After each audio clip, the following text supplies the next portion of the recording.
These things are ankle breakers. I just put the wheels on my skateboard and toss the rest out. Says this comment right here. So there seem to be a lot of questions, a lot of misconceptions, a lot of concerns about free skates that ultimately I think prevent people from even experiencing free skates in the first place. So I selected the most frequently asked questions about free skates in our comment section, and I'm gonna answer them all here in one place. So here we go. As much as I want to try this, I'm worried I might break my neck.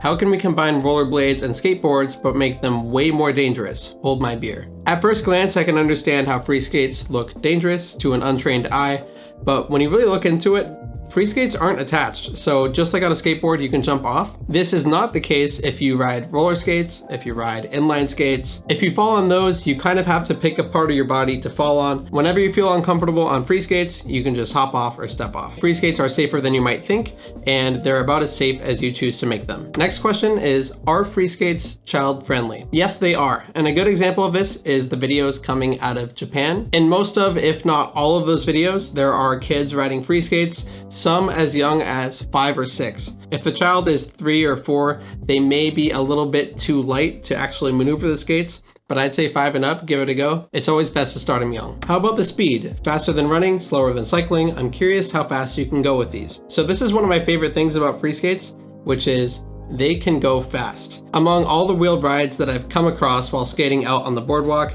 there are very few things that aren't electric that I haven't been able to keep up with or surpass. Now, of course, that's a result of practicing technique, but I think any of you out there, as long as you free skate for a long enough period of time, you're able to get some crazy speed and it is crazy efficient. The highest amount I've seen so far on these is when we've recorded Matty Tice going 34 miles an hour down a hill, but most of us I know won't be doing that. I would say flat ground an estimate of 15 to 20 miles an hour top speed. If you're going so fast, how would you stop? So obviously the faster you go, the higher the element of danger could get, so it's important to know how to slow down. The primary method with free skating is carving.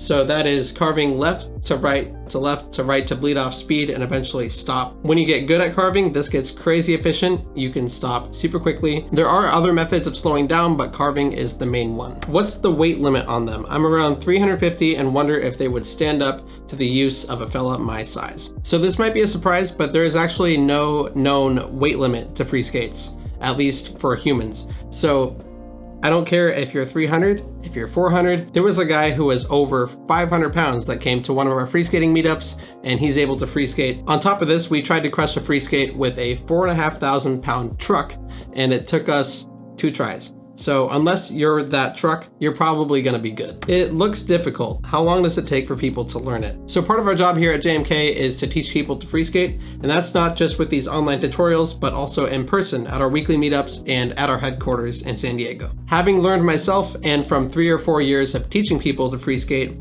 I would say the average is around 3 to 5 days to learn. Learning a new skill like this is going to take time, much like it did if you learned to ride a bike. And I promise you, it is one of the most rewarding things ever. So if you're on the fence, I highly recommend it. Hi, just wanted to know if there are different sizes. No? And that is because free skating is one size fits all. Where to get free skates? Great question. You can get them on our website at jmkride.com. Pretty much wherever you are in the world. I'm trying to figure out if I should buy some or not, and I'm wondering if having experience with a RipStik helps at all. Would waveboard experience be helpful when learning how to free skate? So I picked this question because it brings up a good point of, do you need skating experience of any kind in order to learn to free skate? And I am living proof that you don't need any of it. I never knew how to roller skate, inline skate, skateboard, longboard. I can still barely stand on a skateboard or longboard. It scares the crap out of me. But I can free skate because that's what I just chose to learn. Now, it might help if you have some standing up balancing experience on some other board. That could translate in some way. But at the end of the day, all of these different rides have their own unique balance required to learn it, and free skating is no different. Are there wheels that can go over puddles without being extremely dangerous? So with any kind of skating, free skating in particular, I would recommend to avoid water at all costs. And that is because water rusts your bearings, it's gonna make them unusable, and then you're just gonna have to buy more bearings. So for that reason, no, we don't offer that kind of wheel. Can you go up hills on them though? Yes, you can. On free skates, you can go uphill, you can go downhill.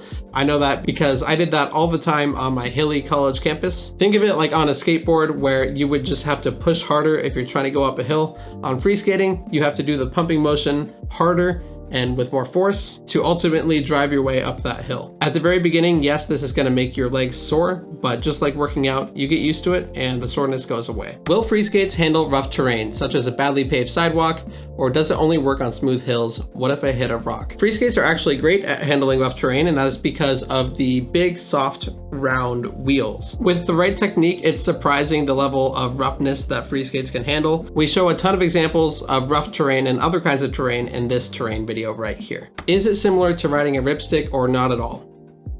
No, and it's not even close. A lot of people are going to debate me on that, most of which people who haven't tried Freeskates yet. I understand how at first glance it might look similar, but fundamentally the two work completely differently, and we explain that in this video up here or down below. Next question is, are these good for commuting? This is something that gets me really excited because I used to use these to commute to every class in college. And then when I moved to San Diego, I would use them to skate all the way to work, like 15 blocks. And there's actually a video right here of me doing that. When commuting to work, there's inevitably gonna be some obstacles in your way, like rough terrain.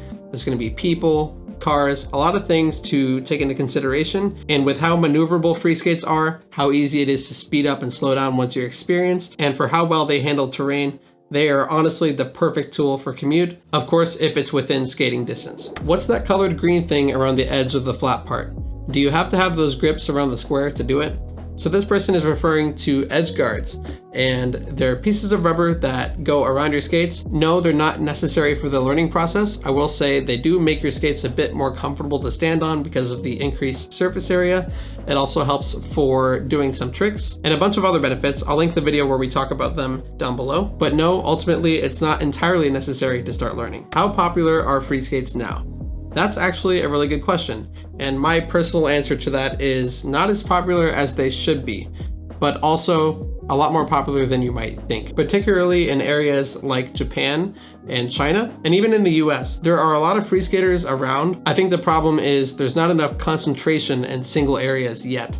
A great way to find out where those free skaters are, if that's a concern of yours, is by using a cool tool we made called the Freeskater Finder. And if you log into that, I'll link it below, you can create an account and you can see a whole map of red pins showing where all the free skaters are. So I'd encourage you to create an account, maybe check your city and see if there's a free skater in your area. Free skating is more fun with friends. Can I learn free skate basics with the Freeskate knockoffs? I wouldn't say they're impossible to learn on, but they're definitely a frustration to use for a multitude of reasons. The main ones being crap bearings, so it's hard to get moving, so you have to work a lot harder for the same result, as well as over time, at least in my experience, the cheap metal molded to the arch of my foot, which caused a big pain point and overall discomfort over time. For people that have chosen to buy the cheap ones first, I would suspect a lot of them have quit due to frustration and thinking that free skating isn't fun. So personally, if I would have done anything differently, I would have skipped the cheap ones and went straight for JMKs, and I suggest that anyone else out there would do the same. Why are they so expensive though? So this here is a classic example of you get what you pay for. If you're spending $30 on not just free skates, but roller skates, inline skates, a skateboard, frankly, what you're buying is gonna be garbage because they can't have spent that much money on making the thing. So the answer to this question is a number of things, but mainly high quality materials. So steel and aluminum construction, quality wheels, quality bearings that make you go fast, and overall just a smooth experience so that the learning process is a lot easier than with anything else. Another great thing about getting these high quality skates is it goes right back into the community. So that money is used to get more skates for the community, to create videos for the community. By choosing to invest in this company, you are also choosing to invest in a growing community. For some more in-depth and full-length answers to these questions, I'd recommend checking out this playlist right here. If you have any more questions at all about free skating, please feel free to leave them in the comments below. Feel free to leave a like on the video. Thanks so much for watching, and roll with us.